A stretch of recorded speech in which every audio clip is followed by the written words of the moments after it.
Hello everyone, welcome back to our channel teacher Sarathi. आज का जो हमारा टॉपिक है Uttarakhand lecturer screening exam point of view से बहुत ही इम्पॉर्टेंट टॉपिक है। ये हमारे भारत के इतिहास से लिया गया है और ये टॉपिक आपके आने वाले एग्जाम के लिए बहुत ही हेल्पफुल होगा। तो चलिए जानते हैं आज हम नील आंदोलन और चंपारण आंदोलन।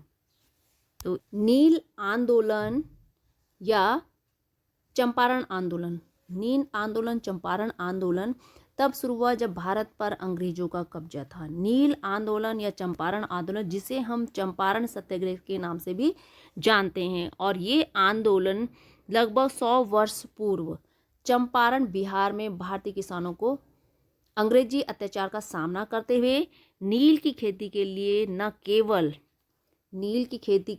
केवल बाध्य किया जा रहा था, बल्कि उनका कई तरह से शोषण भी किया जा रहा था। किसके? चंपारण के किसानों का। यह वही समय था जब महात्मा गांधी ने इस आंदोलन में भाग लेने का निर्णय किया। महात्मा गांधी जी ने इसमें भाग लेने का निर्णय किया। नील की खेती का मतलब क्या है? किसे हम नील की खेती? नील की खेती एक रंजक पदार्थ था जिसका प्रयोग वस्त्र उद्योग में डाई के लिए किया जाता था। इसकी ब्रिटेन में बड़ी मांग के कारण ब्रिटेन में इसकी बहुत बड़ी मांग थी और इसके कारण अंग्रेजों द्वारा दक्षिण अफ्रीका के साथ साथ भारत में भी शुरू करा दी गई, जिस कारण भारतीय किसान जो कि अनाज या अन्य नकदी फसलें उगाने की अधिक इच्छा रखते थे, जो कि मीन्स नील की खेती करना उनको पसंद नहीं था। वो अपने खेतों में नकदी फसल उगाना पसंद करते थे। उन किसानों को नील की खेती के लिए अंग्रेजों के द्वारा बाध्य किया कि उनको कहा गया कि आपको नकदी फसलें ना उगा कर नील की खेती करनी होगी। तो इसके लिए उन्हें बाध्य किया जा रहा था। किसके द्वारा? अंग्रेजों के द्वारा। किसान नील की खेती क्यों नहीं करना चाहते थे? क्या कारण था कि वो किसान नील की खेती नहीं करना चाहते थे? तो सबसे पहला जो कारण था कि किसान नील की खेती के लिए जो भूमि चाहिए थी, वो उसमें उपजाऊपन की आवश्यकता थी। उपजाऊ भूमि पर ही नील की खेती की जा सकती थी, और अगर हम किसी भूमि में नील की खेती कर रहे हैं तो उस भूमि की उपजाऊपन में भी फिर धीरे धीरे कमी आने लग जाती थी। तो इस कारण किसान उसमें क्या नहीं करना चाहते थे? नील की खेती, अपनी भूमि पर नील की खेती नहीं करना चाहते थे। दूसरा जो कारण था वो कारण था कि नील की खेती के साथ ही किसानों को इसके लिए पौधों से नील निष्कर्षण की प्रक्रिया में भी कार्य करना होता था, जिस कारण क्या होता था कि वो अन्य फसलों पर भी कार्य नहीं कर पाते थे। अपनी जो भी अन्य फसल उन्हें उगानी होती थी उस पर भी वो कार्य नहीं कर पाते थे, उन्हें समय नहीं मिल पाता था। तो इस कारण भी वो नील की खेती नहीं करना चाहते थे। नील की पैदावार को गांव के नीलहे साहबों द्वारा बेहद कम दामों में खरीदा जाता था। जो भी नीले साहब बनाए गए थे गांव में, नीले साहब, उनके द्वारा बहुत कम दामों में वो नील खरीदा जाता था, और बलपूर्वक किसानों को प्रताड़ित कर जबरन नील की खेती कराना भी किसानों के रोष का प्रमुख कारण था। जबरन नील की खेती किसानों को कराया जाता था, जो उनके रोष का प्रमुख कारण था।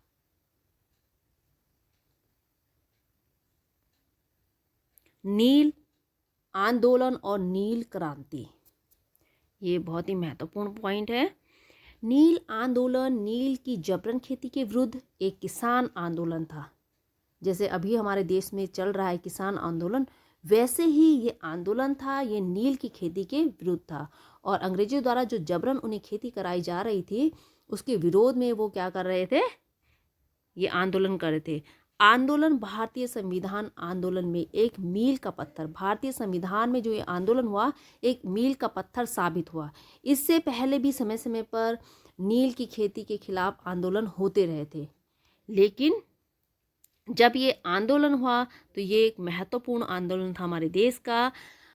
1859 का नील का जो आंदोलन था, वो 60 में बंगाल में नीलहे साहबों ने ददनी नामक व्यवस्था लागू कर रखी थी। ददनी नामक व्यवस्था लागू कर रखी थी, जिसके अंतर्गत, ददनी नामक व्यवस्था में क्या था, जिसके अंतर्गत 2 रुपये प्रति बीघा की दर से, 2 रुपये, मात्र 2 रुपये प्रति बीघा की दर से खेती करने के लिए किसानों को बाध्य किया।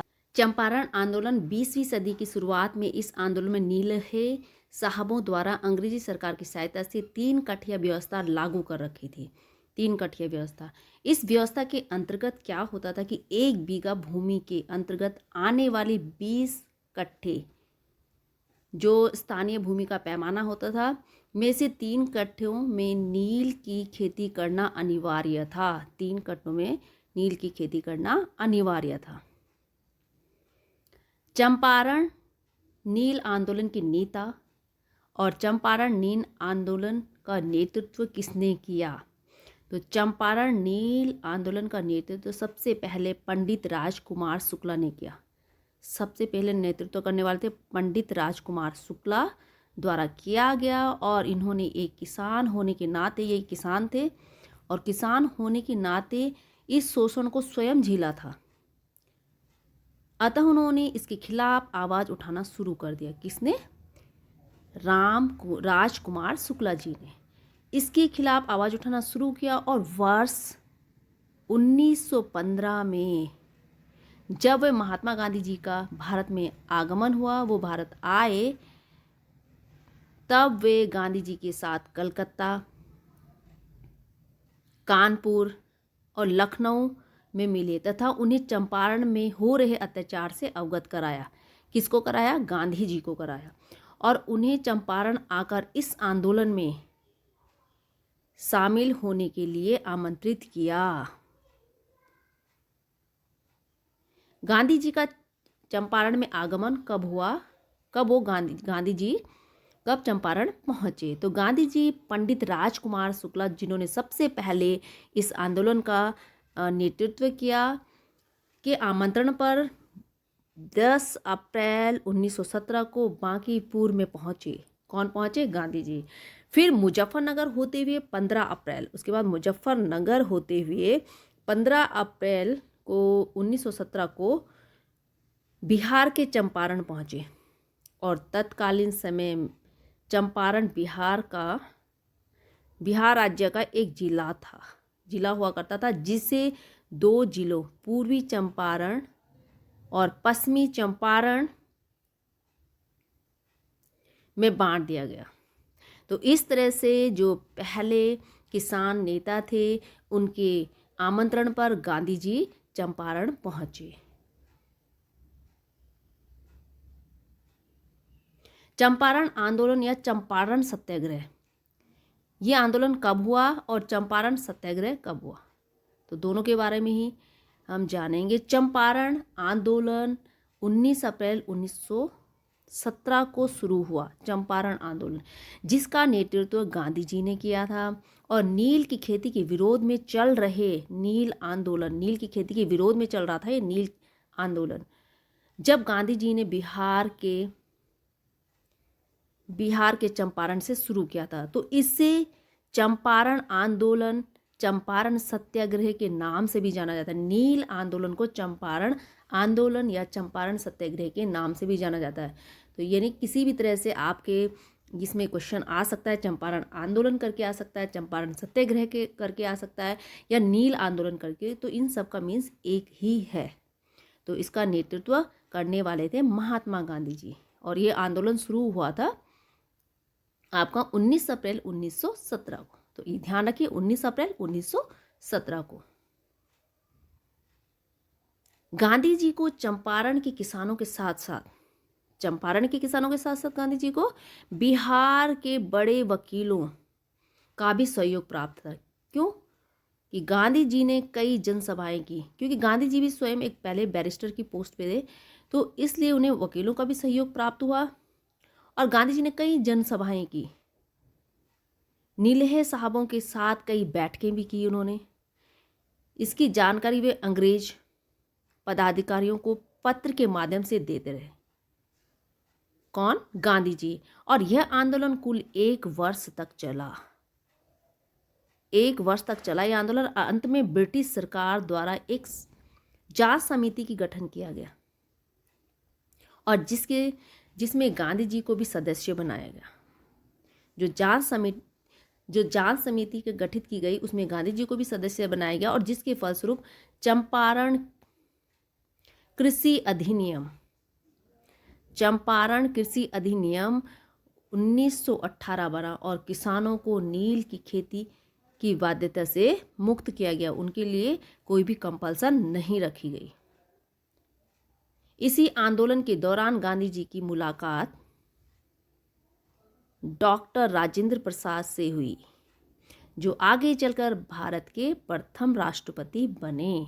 चंपारण आंदोलन के परिणाम या चंपारण सत्याग्रह के परिणाम क्या रहे, इसको भी हम जान लेते हैं। किसानों की 3 कठिया व्यवस्था, नीलहे साहब एवं दमनकारी ब्रिटिश कृषि नीतियों से छुटकारा पाना, इस आंदोलन का जो कारण था कि इन परिणाम क्या हुआ कि इन सब नीतियों से उन्हें छुटकारा मिला। किसे मिला?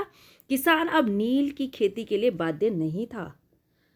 अब किसान अपनी इच्छा के अनुसार नकदी फसलों की कृषि करने के लिए स्वतंत्र था। अब अंग्रेजों के द्वारा उन्हें बाध्य नहीं किया जाए। इसका परिणाम ये हुआ कि उन्हें नील की खेती करने के लिए अब बाध्य नहीं किया जा सकता। विकास की प्रारंभिक पहल थी ये। इस आंदोलन के दौरान गांधी जी भारतीयों को यह समझाने में सफल हुए, क्या समझाने में, कि स्वच्छता स्वतंत्रता से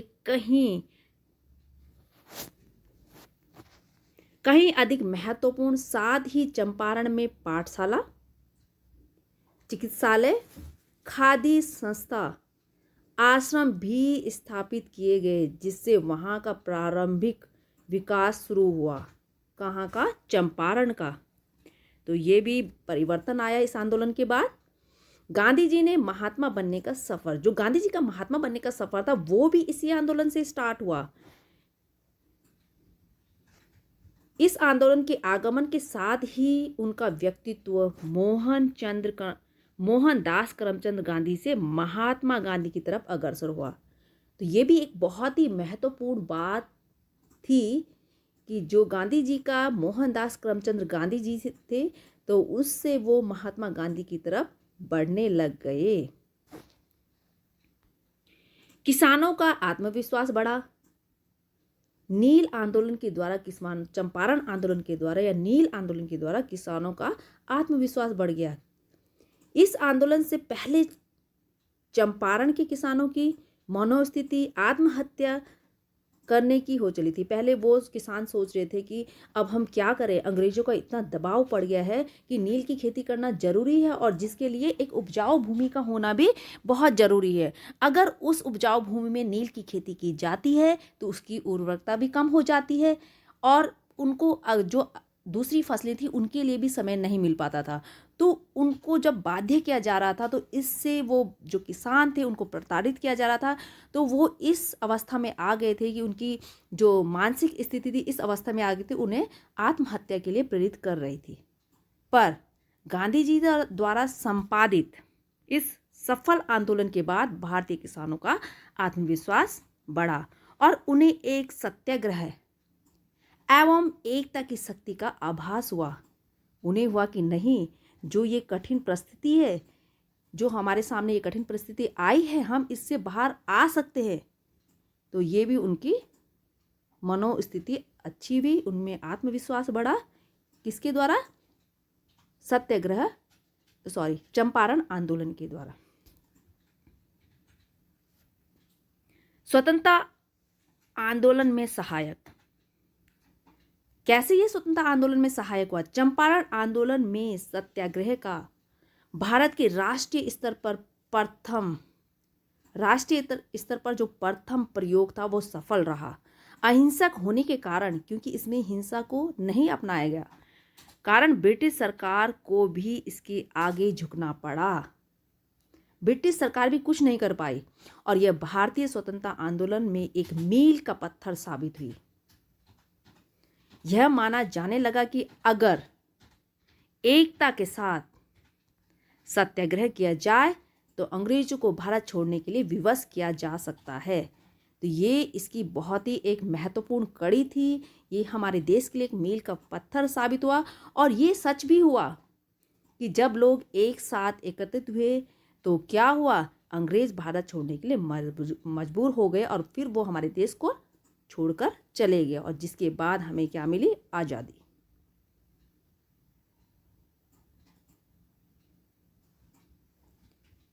तो दोस्तों, आई होप आपको ये वीडियो पसंद आई होगी।